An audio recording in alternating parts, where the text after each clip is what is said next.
안녕하세요. 어린 왕자가 철도원에게 인사했다. 안녕. 어린 왕자가 물었다. 여기서 뭘 하세요? 여행객들을 기차에 태우고 있단다. 여행객을 태운 기차를 오른쪽으로 또는 왼쪽으로 보내기도 하지. 그때 환하게 불을 밝힌 급행 열차가 천둥 같은 소리를 내며 달려와 관제실을 뒤흔들었다. 어린 왕자가 다시 물었다. 여행객들은 몹시 바쁜가 봐요. 뭘 찾아가는 거예요? 철도원이 대답했다. 그건 기관사도 모를 거다. 이번에는 반대쪽에서 급행 열차가 요란한 소리를 내며 지나갔다. 어린 왕자가 물었다. 벌써 돌아오는 거예요? 같은 손님이 아니야. 두 대의 기차가 엇갈려 가는 거지. 어린 왕자가 다시 물었다. 그들은 사는 곳이 만족스럽지 않나 봐요. 자신이 사는 곳에 만족하는 사람은 거의 없단다. 그때 세 번째 기차가 요란하게 지나갔다. 저 기차 손님들은 처음 지나간 손님들을 쫓아가는 거예요? 그들은 쫓아가는 게 아니란다. 기차 안에서 자거나 하품을 하고 있겠지. 아이들만이 유리창에 코를 바짝 붙이고 창밖을 내다볼 뿐이지. 아이들은 알고 있는 거예요. 자신이 무엇을 찾고 있는지 말이에요. 아이들은 봉제 인형 하나를 찾느라 오랜 시간을 보내기도 하죠. 인형은 아이들에게 아주 소중하니까요. 그래서 인형을 빼앗으면 우는 거예요. 철도원이 말했다. 아이들은 좋겠구나. 안녕하세요. 어린 왕자가 상인에게 인사를 건네자 상인이 대답했다. 안녕. 상인은 갈증을 없애는 알약을 팔았다. 알약은 일주일에 하나씩 먹으면 갈증을 느끼지 않게 하는 약이었다. 어린 왕자가 물었다. 그런 약을 왜 팔아요? 시간을 절약할 수 있단다. 전문가가 계산해서 말해줬는데 일주일에 53분이나 절약된다는구나. 절약한 53분 동안 뭘 하는데요? 하고 싶은 일을 하겠지. 어린 왕자는 마음속으로 이렇게 생각했다. 만약에 나라면 53분 동안 우물을 향해 천천히 걸어갈 텐데. 비행기가 고장나는 바람에 사막에서 머문 지 8회째가 되는 날이었다. 나는 어린 왕자가 만난 상인 이야기를 들으면서 마지막 남은 한 방울의 물을 마셨다. 그리고 어린 왕자에게 말했다. 너의 여행 이야기는 참 아름다워. 하지만 난 아직 비행기를 고치지 못했고 마실 물은 이제 한 방울도 남지 않았어. 우물을 향해 천천히 걸어갈 수만 있다면 얼마나 행복하겠니? 어린 왕자가 말했다. 내 여우 친구는 꼬마 친구, 지금은 여우 이야기를 하고 있을 때가 아니라는 생각이 든다. 왜요? 우린 곧 목이 말라 죽게 될지도 모르거든. 어린 왕자는 내 말을 이해하지 못한 채 말했다. 비록 우리가 죽게 되더라도 친구를 사귀었잖아요. 난 여우 친구가 생겼다는 것만으로도 행복해요. 나는 생각했다. 우리가 얼마나 위험한 상황에 부닥쳤는지 이 아이는 알지 못해. 배가 고픈지 갈증이 나는지도 모르고 햇빛만으로도 충분해 보여. 어느새 어린 왕자가 내가 하는 생각을 알았다는 듯이 나를 물끄러미 바라보며 말했다. 나도 목이 말라요. 우리 우물을 찾으러 가요. 나는 지친 기색을 내보였다. 이 광활한 사막 한복판에서 우물을 찾아 나선다는 건 너무도 무모한 짓이었다. 하지만 우리는 발걸음을 옮겼다. 나와 어린 왕자는 말없이 몇 시간을 걸었다. 어느덧 주위에 어둠이 내리고 밤하늘에 별이 빛나기 시작했다. 나는 갈증 탓에 미열이나 꿈결처럼 몽롱하게 별들을 바라보았다. 어린 왕자의 말이 내 머릿속에서 춤을 추듯 맴돌았다. 내가 물었다. 목 마르니? 그러나 어린 왕자는 내 물음에 답하지 않고 이렇게 말했다. 물은 마음에도 좋은 거예요. 나는 어린 왕자의 말을 이해할 수 없었지만 아무 말도 하지 않았다. 그에게 무슨 뜻인지 물으면 싫어할 것을 알고 있었기 때문이었다. 어린 왕자도 매우 지친 듯했다. 그가 모래밭에 털썩 주저앉기에 나도 옆에 앉았다. 잠시 말이 없던 어린 왕자가 입을 열었다. 별이 아름다운 것은 눈에 보이지 않는 꽃 한 송이가 있기 때문이에요. 그렇구나. 어린 왕자의 말에 맞장구를 치고 나서 나는 달빛 아래 펼쳐진 모래 언덕을 조용히 바라보았다. 어린 왕자가 덧붙였다. 사막은 무척 아름다워요. 사실 그랬다. 나는 언제나 사막을 사랑했다. 모래 언덕 위에 앉으면 아무것도 보이지 않고 아무 소리도 들리지 않는다. 그러나 침묵 속에서도 반짝이는 무언가가 숨어 있다. 어린 왕자가 말했다. 사막이 아름다운 것은 오아시스를 숨기고 있기 때문이에요. 나는 사막이 신비롭게 빛나는 이유를 깨닫고 깜짝 놀랐다. 어릴 적에 나는 아주 오래된 집에 살았다. 오래전부터 전해온 이야기에 의하면 그 집에는 보물이 숨겨져 있다고 했다. 물론 그 보물을 찾아낸 사람은 아무도 없었다. 보물을 찾으려는 사람도 없었다. 그런데 보물 때문에 그 집은 아주 매력적으로 보였다.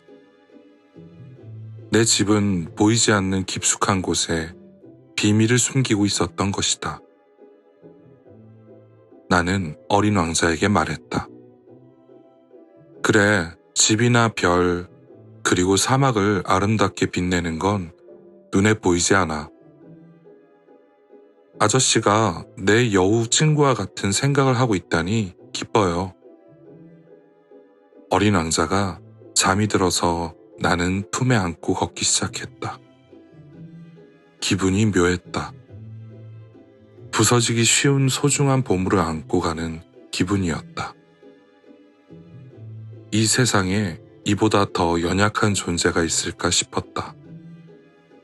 창백한 이마, 꼭 감은 두 눈, 바람결에 흩날리는 머리카락, 달빛 아래 그의 모습을 바라보며 나는 생각했다. 내가 보고 있는 이 모습은 껍데기에 지나지 않아. 가장 소중한 것은 눈에 보이지 않는 법이니까. 어린 왕자의 입가에 보일 듯 말 듯 미소가 번지고 있었다.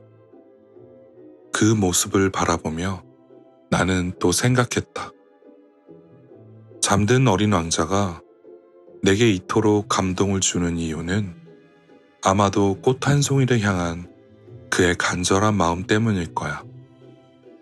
마치 불꽃 같은 장미가 그의 마음에 빛나고 있어. 이런 생각이 들자 어린 왕자가 더 연약한 존재로 느껴졌다. 불꽃은 잘 보호해야 한다. 한 줄기 바람에도 꺼질 수 있으니. 이렇게 하염없이 걷다가 동틀 무렵 우물을 발견했다. 사람들은 서둘러 급행 열차에 오르지만 정작 자신들이 무엇을 찾고 있는지 모르고 있어요. 그래서 늘 분주하게 제자리를 맴돌고 있을 뿐이에요. 어린 왕자는 덧붙여 말했다. 아무 소용없는 일인데 말이에요. 우리가 발견한 우물은 사하라 사막의 우물과 달랐다. 사하라 사막의 우물이 그저 모래밭에 구멍을 낸 것이라면 우리의 우물은 마치 마을의 우물 같았다. 하지만 주변의 마을은 찾아볼 수 없어서 나는 꿈을 꾸고 있는 기분이었다. 나는 어린 왕자에게 말했다. 정말 이상해. 모든 게 갖춰진 우물이라니. 도르래, 두레박, 밧줄까지. 어린 왕자가 큰 소리로 웃으며 밧줄을 당겨 도르래를 움직였다. 그러자 오랫동안 잠들었던 낡은 풍차가 깨어난 듯 도르래가 삐걱 소리를 냈다. 어린 왕자가 말했다. 자, 들어봐요. 우리가 자고 있던 우물을 깨운 거예요. 우물이 노래를 부르잖아요. 나는 어린 왕자에게 힘든 일을 시키고 싶지 않았다. 내가 할게. 내가 들긴 무거울 거야. 나는 천천히 두레박을 끌어올려 우물담 위에 놓았다.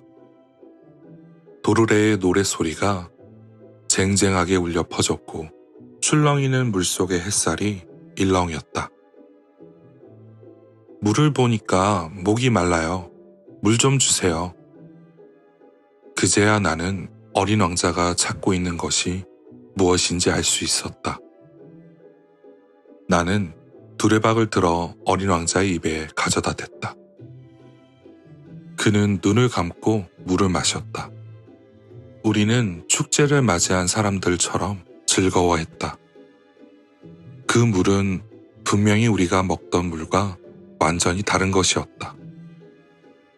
별빛 아래를 행진한 끝에 찾아낸 도르래의 노래와 내 두 팔의 노력으로 얻은 물이었다. 그것은 마치 선물을 받았을 때처럼 내 마음을 기쁘게 했다. 유년 시절에도 크리스마스 트리에 매달린 반짝이는 불빛, 자정 예배 때 울려 퍼지던 음악, 사람들의 다정한 미소들이 있었기에 크리스마스 선물이 더 값지게 느껴지지 않았던가? 어린 왕자가 말했다. 아저씨의 별 사람들은 한 정원에 장미를 5,000송이나 가꾸지만 진정으로 원하는 것을 찾지 못해요. 그래, 맞아. 한 송이의 꽃이나 물 한 모금에서도 찾아낼 수 있는데. 그렇고 말고 어린 왕자가 이어 말했다. 하지만 눈에 보이지 않아요. 마음으로 찾아야 해요. 나는 물을 마셨다. 갈증이 해소되자 숨쉬기가 훨씬 편했다. 동이틀 무렵 햇빛이 비치면 모래는 꿀 색깔을 띈다. 나는 꿀 색깔의 모래를 바라보며 행복을 느꼈다. 괴로울 것이 뭐 있는가. 모든 것이 내 마음을 흡족하게 했다. 어린 왕자가 내 곁에 앉으며 나지막이 말했다.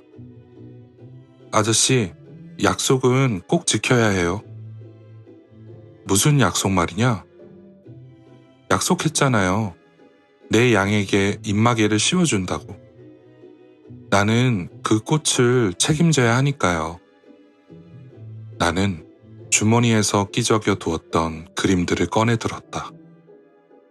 어린 왕자가 그것들을 보더니 웃으며 말했다. 아저씨가 그린 바오밥 나무는 양배추 같아요. 아, 그러니? 내가 바오밥 나무 그림에 얼마나 심혈을 기울였던가. 여우는 귀가 꼭 뿔처럼 보여요. 너무 길쭉하잖아요. 이렇게 말하며 어린 왕자는 피식 웃었다. 얘야, 너무하는구나. 나는 속이 보이는 보아뱀과 보이지 않는 보아뱀밖에 그릴 줄 몰랐다니까. 괜찮아요.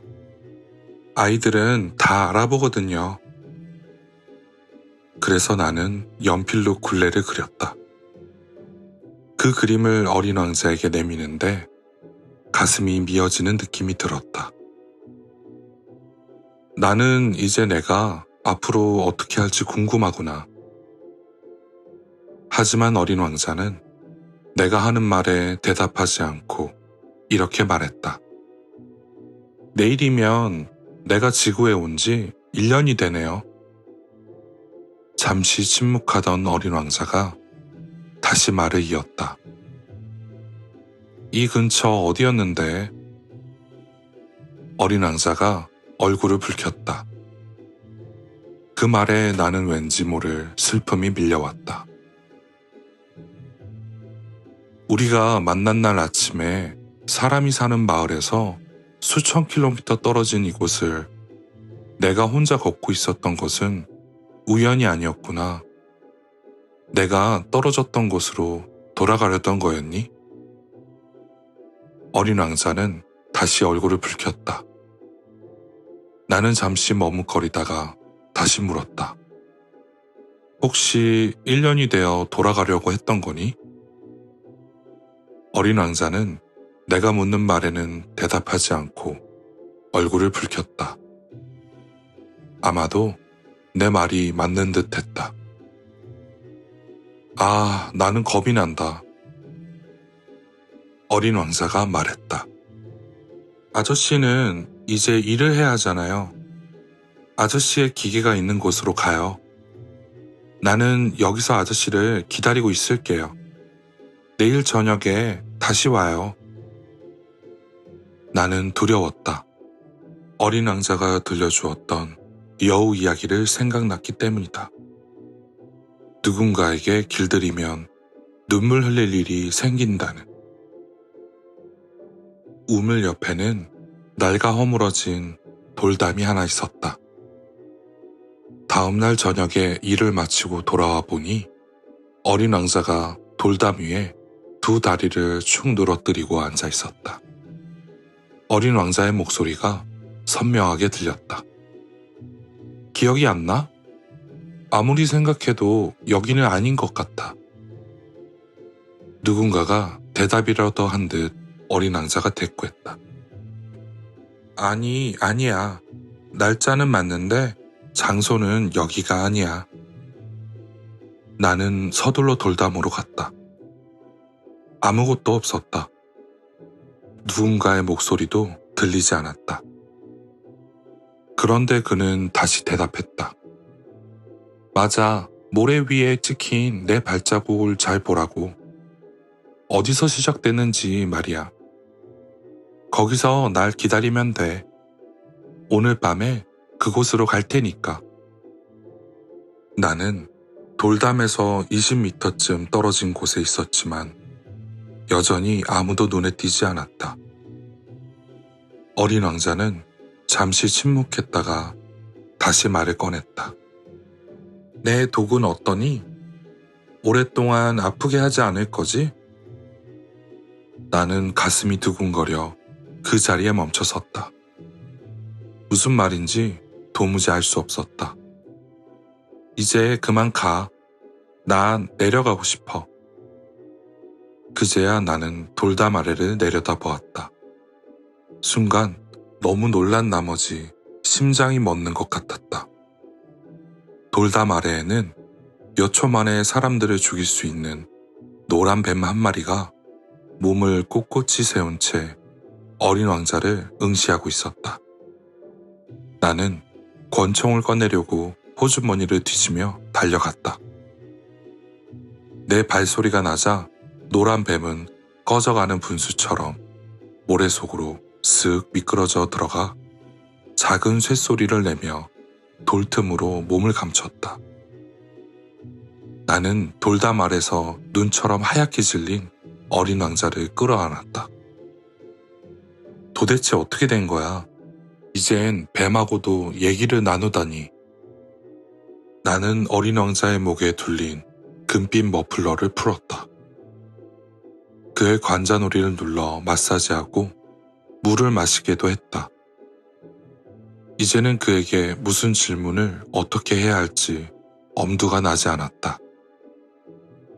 어린 왕자는 진지한 표정으로 나를 바라보더니 두 팔로 내 목을 감싸 안았다. 총에 맞아 힘없이 죽어가는 새처럼 그의 심장이 갸냘프게 뛰었다. 아저씨가 기계를 고쳐서 기뻐요. 이제 아저씨도 집에 돌아갈 수 있어서요. 그걸 어떻게 알았니? 내가 생각지도 않게 기계를 고쳤다는 소식을 말하려던 참이었다. 어린 왕자는 내 물음에 대답하지 않고 말했다. 오늘 내 별로 돌아갈 거예요. 그리고 나서 다소 우울해진 목소리로 말했다. 내 별은 아저씨 집보다도 훨씬 멀어요. 그래서 더 힘들 거예요. 나는 뭔가 심상치 않은 일이 벌어지고 있다고 느꼈다. 나는 어린 왕자를 아기처럼 품에 꼭 안았다. 그러나 내가 붙잡아도 소용없이 어린 왕자는 심연 속으로 빠져들고 있는 것 같았다. 그는 아득히 먼 곳을 바라보고 있었다. 나에게는 아저씨가 그려준 양과 양을 넣어둘 상자가 있어요. 굴레도 있고요. 이렇게 말하는 어린 왕자의 얼굴에 슬픈 미소가 번졌다. 나는 아무 말 없이 한참을 기다렸다. 어린 왕자의 몸이 서서히 따뜻해지는 게 느껴졌다. 아가야, 무서웠지? 어린 왕자는 두려웠던 것이다. 틀림없이 그랬으면서 어린 왕자는 조용히 웃었다. 오늘 저녁이 되면 더 무서울 거예요. 다시는 돌이킬 수 없는 일이 일어나고 있다는 예감에 온몸이 얼음처럼 얼어붙는 것 같았다. 나는 또다시 가슴이 미어졌다. 어린 왕자의 웃음소리를 영영 들을 수 없다는 생각만 해도 견딜 수 없었다. 어린 왕자의 웃음소리는 사막의 오아시스와도 같은 것이었다. 아가야, 내 웃음소리가 듣고 싶구나. 어린 왕자가 말했다. 오늘 밤이면 1년이 돼요. 내가 지구로 왔던 그곳 위에 내 별이 뜰 거예요. 아가야, 그 뱀이나 만날 약속이나 별 이야기는 모두 나쁜 꿈이 아니었을까? 어린 왕자는 내 물음에 답하지 않고 말했다. 중요한 것은 눈에 보이지 않아요. 그래, 꽃도 마찬가지예요. 아저씨가 어느 별에 있는 꽃 한 송이를 사랑하게 된다면 밤하늘을 바라보는 것만으로도 기분이 좋아질 거예요. 어느 별에나 꽃은 필 테니까요. 그래, 물도 마찬가지예요. 아저씨가 마시라고 준 물은 음악 소리 같았어요. 도르래와 밧줄 때문에요. 생각나죠? 물이 아주 달콤했잖아요. 그래.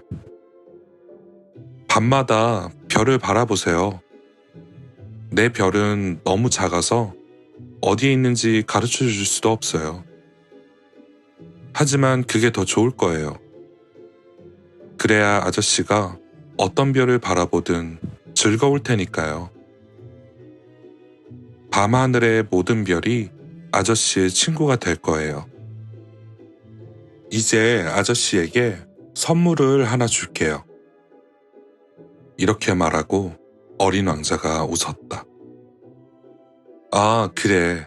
난 내 웃음소리가 좋아. 내가 주려던 선물이 바로 그거예요. 물과 같은 거예요. 그게 무슨 뜻이지? 사람들은 누구나 별을 바라보지만 모두에게 같은 의미는 아니에요. 어떤 사람에게는 작은 빛일 뿐이지만 여행객에게 별은 길잡이가 돼주잖아요. 학자에게는 연구 대상이고 장사꾼에게는 별이 황금과도 같은 것이었어요. 하지만 별은 말이 없어요. 아저씨는 누구도 갖지 못한 별을 갖게 될 거예요. 그건 또 무슨 말이니? 아저씨가 밤하늘의 별들을 바라볼 때 그 별 중 하나에 내가 살고 있을 테니 말이에요. 또 내가 그 별 중 하나에서 웃고 있을 테니 아저씨는 모든 별이 웃고 있는 것처럼 보일 거예요. 그러면 아저씨는 미소 짓는 별을 갖게 되는 거잖아요. 어린 왕자가 또 웃었다. 시간이 지나면 슬픔은 무뎌지기 마련이에요. 그래서 아저씨도 언젠가 슬픔이 지나가면 나를 알게 된 것이 기쁨이 되겠지요. 아저씨는 언제까지나 내 친구로 남을 거고 나와 함께 웃고 싶어질 거예요. 그래서 가끔 괜스레 창문을 열게 되겠지요.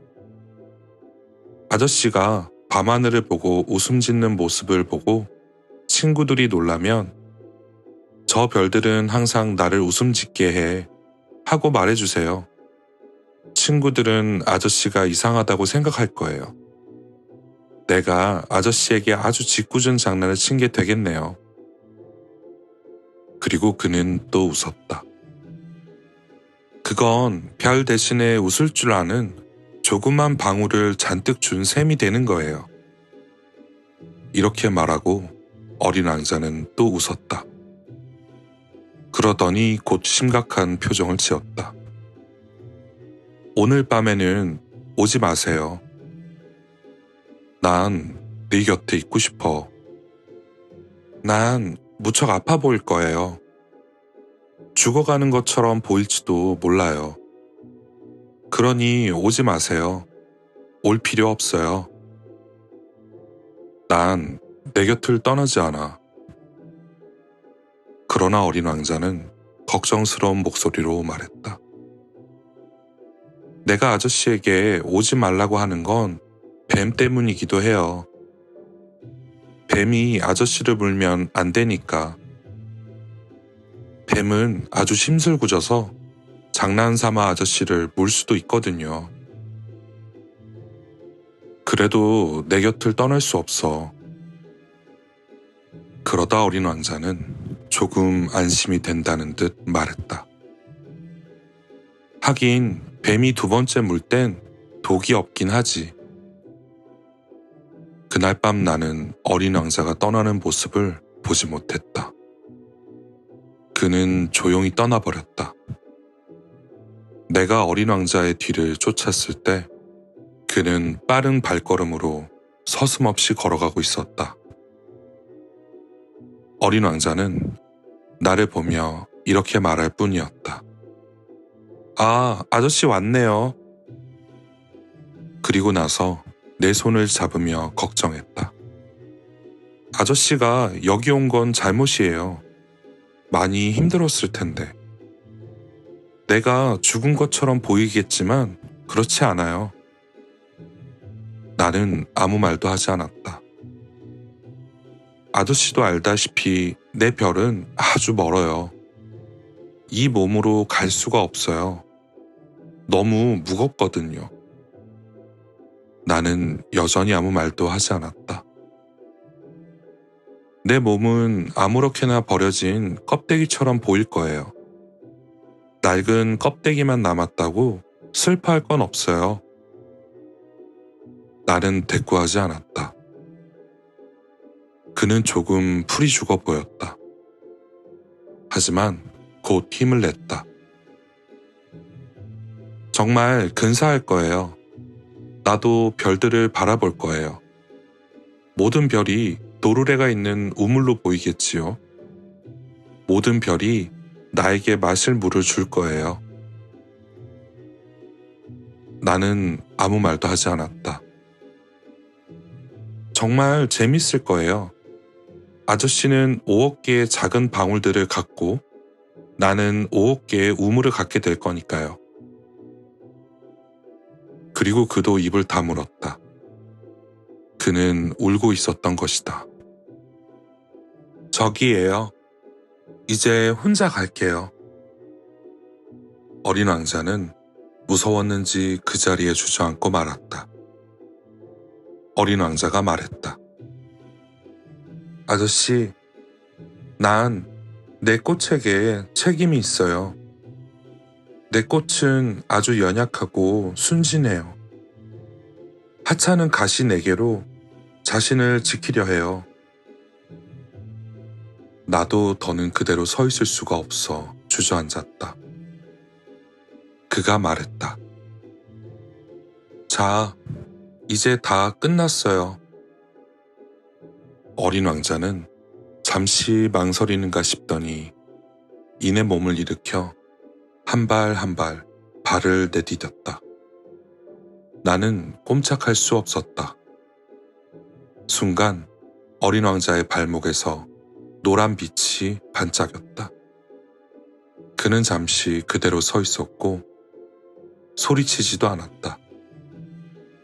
그리고 나무가 쓰러지듯 어린 왕자는 스르르 무너졌다. 모래밭이어서 작은 소리조차 나지 않았다. 벌써 6해 전의 일이다. 나는 누구에게도 이 이야기를 한 적이 없다. 친구들은 내가 살아 돌아와서 기쁘다고 했다. 나는 몹시 슬펐지만 친구들에게는 그저 피곤해서 그렇다고 말했다. 이제는 슬픔도 웬만큼 무뎌졌다.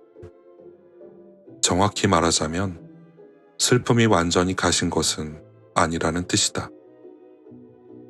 나는 어린 왕자가 자신의 별로 무사히 돌아갔다고 확신한다. 다음 날 해가 떴을 때 그의 몸은 어디에서도 찾아볼 수 없었기 때문이다. 어린 왕자의 몸은 그다지 무겁지 않았으리라. 그래서 나는 밤마다 즐거운 마음으로 별들의 소리에 귀를 기울인다. 그것들은 5억 개의 작은 방울 소리를 낸다. 그런데 요즘 문득 떠올랐다. 어린 왕자에게 그려준 양의 입마개에 가죽끈을 다는 걸 깜빡 잊었다. 끈이 없으면 양을 매둘 방법이 없다. 궁금했다. 어린 왕자의 별에서는 무슨 일이 벌어졌을까? 양이 꽃을 먹어버렸을까? 어떤 때는 이런 생각이 든다. 그럴 리 없어. 어린 왕자가 밤이면 밤마다 꽃에게 유리 덮개를 씌워주고 양도 잘 돌보고 있을 테니까. 그러면 나는 행복해진다. 그리고 밤하늘의 모든 별이 내게 미소 짓는 것처럼 보인다. 하지만 또 어떤 때는 이런 생각이 들기도 한다. 누구나 가끔 방심할 때가 있잖아. 그러면 큰일인데. 어느 날 밤 유리 덮개를 씌우는 걸 잊었는데 양이 밤에 소리 없이 나오기라도 한다면, 그러면 작은 방울이 눈물 방울로 변한다. 참으로 신기하다. 정말 수수께끼 같은 일이다. 어린 왕자를 사랑하는 여러분이나 나나 잘 알지 못하는 양 한 마리가 장미를 먹었을까, 먹지 않았을까 상상하는 것에 따라 세상이 아주 달라 보이니 말이다. 하늘을 올려다보라. 양이 장미를 먹었을까? 먹지 않았을까? 대답에 따라 세상이 완전히 달라 보일 것이다. 이 그림은 나에게 세상에서 가장 아름다우면서도 슬픈 풍경이다. 어린 왕자가 이 세상에 왔다 간 바로 그곳이기 때문이다. 이 그림을 자세히 봐두었다가 언젠가 아프리카 사막을 여행하게 되면 이와 똑같은 풍경을 꼭 알아볼 수 있기를 바란다. 그리고 혹시 그곳을 지나게 되거든 부디 발걸음을 멈추고 잠시 별빛 아래서 기다려보라. 그때 한 아이가 다가와 미소를 지으면 그 아이가 황금빛 머리카락을 흩날리고 있다면, 그리고 당신이 묻는 말에 대답하지 않는다면 누구인지 짐작할 수 있으리라. 그러면 내게 친절을 베풀어 내가 마냥 슬퍼하고 있지 않도록 한 통의 편지를 보내주길 부탁한다. 그가 다시 돌아왔노라고.